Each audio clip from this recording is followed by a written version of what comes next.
जिसकी कफालत और सरपरस्ती इकबाल भाई कर रहे हो, उसे मायूस होने की जरूरत है नहीं। शहर के दो बड़े नामचीन लोग, एक अच्छे इंडस्ट्रियलिस्ट वीआर शरीफ साहब मेरे सामने बैठे हैं, एक बहुत ही मुखय्यर दानवीर, अगर मैं जैनियों के साथ होता तो कहते कि दानवीर डॉक्टर पाटनकर साहब हैं। अभी आपकी कम्युनिटी में अब एजुकेशन का भी कोई मसला नहीं है। अब आपके यहाँ एक से एक एडवोकेट, पुलिस अधिकारी, जजेस अभी सब मेमन कम्युनिटी में आने लगे हैं। तो मैं ये समझता हूँ कि मेमन कम्युनिटी अब मुल्क में बेहतरीन तरक्की कर रही है। इकबाल भाई ने अपनी तकरीर में बहुत सारी बार मेरे नाम का जिक्र किया। मैं उनके साथ उनके तमाम मिशन में कहीं ना कहीं साथी रहा हूँ। परभनी का इशू आया, जलगांव का इशू आया, अलग अलग जगहों पे मुझे जाने का मौका मिला। दोस्तों, एक बात समझ लीजिए, अब जो हिंदुस्तान है, इस हिंदुस्तान में अगर आपके पास एजुकेशन नहीं होगा तो अभी इस मुल्क में आपकी कोई हैसियत नहीं रह जाएगी। आज हालात जो आपके लिए बनाए जा रहे हैं, वहां आपसे सुन्नी देवबंदी वहाबी नहीं पूछा जाएगा, क्योंकि नई सियासत ने आपके कब्रों पर जिस पाए को रख के तायूस बनाया जाएगा, वो सिर्फ मुसलमानों की तबाही और बर्बादी पर लिखा जा रहा है। हालांकि उनका इससे कोई लेना देना नहीं है कि एक कौम बर्बाद हो जाएगी तो मैं आबाद हो जाऊंगा, लेकिन सियासत का नशा इतना खतरनाक है कि कई गुना अफीम और चरस से भी ज्यादा है। तो इसलिए आपका मुस्तकबिल जो है वो एजुकेशन पे ही है। दूसरी चीज, ज़कात का इशू आया। इस मुल्क में तकरीबन 40 करोड़ मुसलमान हो गए। आपको 20 करोड़ बताया जा रहा है, टोटल झूठ, फ्रॉड है। इसीलिए वो मर्दमशुमारी नहीं कराना चाहते कि मुल्क में मुसलमानों की तादाद 40 करोड़ है।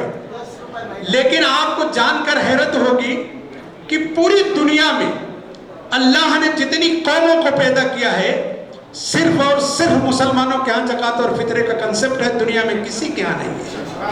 और वो पैसा जो आपको दे रहा है वो अल्लाह कमा के दे रहा है, आपके लिए रास्ता बना दिया। आपसे सिर्फ ये कह रहा है कि मेरे हक के पैसे का मेरे साथ सौदा कर लो और मेरे पैसों को जिसका हक है उस तक पहुंचा दो।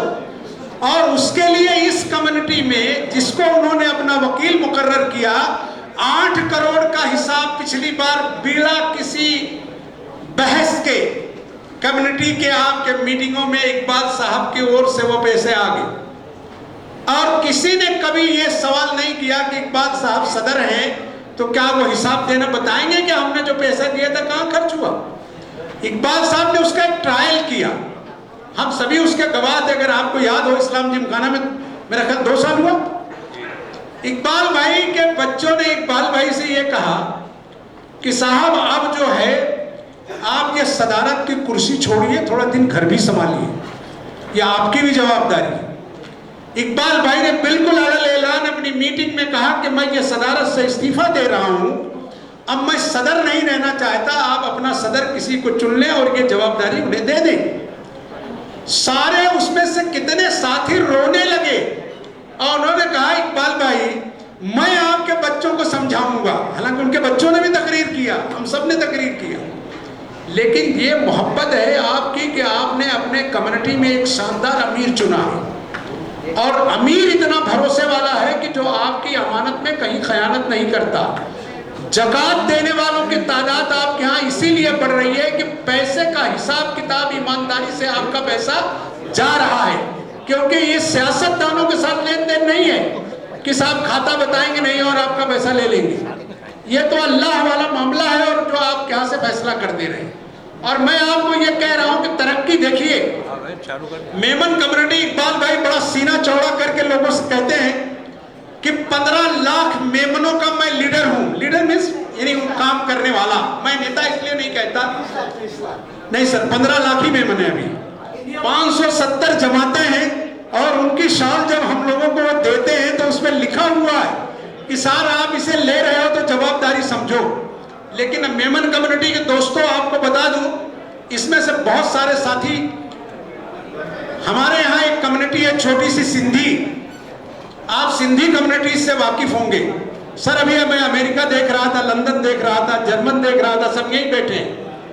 एक ऐसी रिफ्यूजी कौम हिंदुस्तान आई और उसको तरक्की करने के लिए उनके आबो अजदाद ने कहा कि एजुकेशन पे काम करो।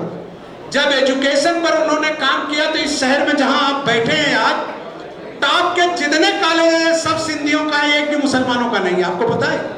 यचार, जय हिंद, सिडनम, कैसी जितने ये कॉलेजेज हैं ये सब उस रिफ्यूजी कौम का है जिसका कोई वजूद नहीं था इस मुल्क में। आपके आबो अजदाद के पास तो अल्लाह ने इतना पैसा दिया है कि अगर आप सिर्फ तय कर लें तो इस मुल्क के हर सूबे में मेमन जमात का कॉलेज खड़ा हो सकता है। अभी उन्होंने बड़ी अच्छी बात आपके किसी साथी ने, डॉक्टर पाटनकर साहब ने कहा कि हम 1 रुपया, 2 रुपया, 10 रुपया देते हैं। अभी वली रहमानी ने एक स्कूल, एक शानदार कॉलेज बनाया। एक दिन उन्होंने सोशल मीडिया पे अनाउंस किया कि मुझे आपका 100 रुपया चाहिए, बस 1 रुपया एक्स्ट्रा आपका नहीं चाहिए। एक दिन में उस आदमी को जितना पैसा आया वो पूरी वेबसाइट क्रैश हो गई। इतना पैसा हिंदुस्तान के मुसलमानों ने भेजा और 3 महीने के अंदर शानदार कॉलेज खड़ा हो गया। ये आपके सामने मिसाल है आपकी 1 रुपया और 100 रुपए का। इसलिए मैं कहता हूं अभी भी आपके पास वक्त है कि आप ईमानदारी का रास्ता अपना लीजिए और जो आपके यहाँ खुराफात हैं उसको खत्म करिए। सूफी साहब, आज मैं एक बुजुर्ग का वाकया देख रहा था, पढ़ रहा था, तो उसमें दिखाया कि 2 दुकानें खुली हैं। एक दुकान पर भीड़ भाड़ होती है और एक साहब की दुकान पे कुछ कारोबार नहीं होता, तो वो बहुत परेशान है। तो उनसे किसी ने कहा कि फला साहब के पास जाइए, वहाँ एक सूफी साहब रहते हैं, उनसे दुआ करा लीजिए तो आपकी दुकान चल जाएगी। वो सूफी साहब के पास गए और वो अपनी उसमें मस्त थे तस्बीह और अपनी जारात में। तो उन्होंने देखा और उनसे कुछ उन्होंने कहा नहीं, उन्होंने सिर्फ इतना ही कहा कि मैं आपके पास हाजिर हूँ, मेरा कारोबार नहीं चल रहा है, मेरे लिए दुआ कर दीजिए। तो उन्होंने अपना सर नहीं उठाया, सिर्फ इतना ही कहा कि सही नाप तोल किया करो। सिर्फ इतने एक लफ्ज कहा कि सिर्फ सही नाप तोल किया करो और वो चले गए। साल भर के अंदर उनके कारोबार में इस कदर बरकत हुई कि जो बेड से सामान तोलते थे वो सोने का उन्होंने बना लिया। तो एक दिन रिटर्न गए, उन्होंने सोचा कि अब मैंने बहुत दौलत बना लिया है। उन्होंने उस बुजुर्ग के पास वापस जाके कहा कि ये आपको देने के लिए आया हूँ, मैंने अब बहुत दौलत कमा लिया और आपकी दुआओं से मुझे सब मिल गया। तो उन्होंने कहा कि एक काम करिए, जो आपके हाथ में सोने का बैट है इसको जाइए और समंदर में फेंक दीजिए। वो उन्होंने पूछा नहीं मुझे क्यों फेंकना चाहिए, बाहर आए, उनको बड़ा तसलीस हुआ कि साहब मैं इतना मेहनत से इसको इसी के बदौलत कमाया हूं, लेकिन चूंकि मेरा अकीदा है बुजुर्ग पर तो मुझे ये फेंक देना चाहिए। और फेंक दिया, अपने घर चले आए। एक काफिला उधर से गुजरा, वो काफिला वहां कयाम किया और कुछ खाना वाना बना रहा था, तो मिट्टी आगे पीछे उड़ी तो उसमें से वो गोल्ड जो था वो निकल आया और लोगों ने देखा उनसे इतनी कीमती चीज यहाँ कैसे हो सकती है। तो वो आपस से उन्होंने पता किया तो मालूम पड़ा कि जिस व्यापारी के यहाँ इतना बड़ा दौलत है उसी का तो है ये। वो लोग गए उनको देने के लिए, तो उन्होंने कहा नहीं अब तो हमने इसको समंदर के हवाले किया। तो उन्होंने कहा नहीं मैं आप अपने बुजुर्ग के पास वापस जाऊंगा। वो गए और उन्होंने कहा कि ये देखिए जो आपने कहा था फेंकने को मैंने फेंक दिया लेकिन आ गया। बोले ये तुम्हारी हलाल की दौलत है जो अल्लाह ने तुम्हें वापस कर दिया। मेरा ये वो मकसद था कहने का कि एक ऐसा कफील जो तुम्हारी दौलत को दुनिया में भी लौटा रहा है, तुम्हारे बच्चों को इल्म की तालीम देकर, और तुम्हारी आकबत को अल्लाह के यहाँ बनाने का जिम्मा ले रहा है कि तुम्हारी जकात का एक एक पैसा मैं रब्बुल इज्जत के सामने अपने साथियों को गवाह बनाकर तुम्हारे उस पैसे को जो तुम्हारा नहीं है, तुम्हारे खुदा ने तुमको ऐलान किया है कि तुम्हें ये पैसा देना है, क्योंकि दुनिया की सारी कौमों में सिर्फ और सिर्फ इस्लाम और मुसलमान के मानने वालों पर जकात और फितरे का कंसेप्ट है, तो वो पैसे की भी गवाही तुम्हारे सामने ले रहा है। अगर तुम लगा रहे हो तो रिटर्न भी आएगा। शुक्रिया, खुदा। थैंक यू निजामुद्दीन भाई। अब हम प्रोग्राम एंड कर रहे हैं। मैं रिक्वेस्ट दुआ से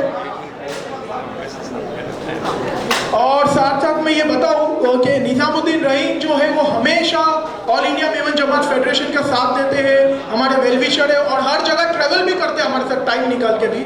सो थैंक यू। और साथ में शरीफ के बाद मैं रिक्वेस्ट करूंगा सूफी साहब से कि वो दुआएं खैर करे और नहीं आप कर 2 मिनट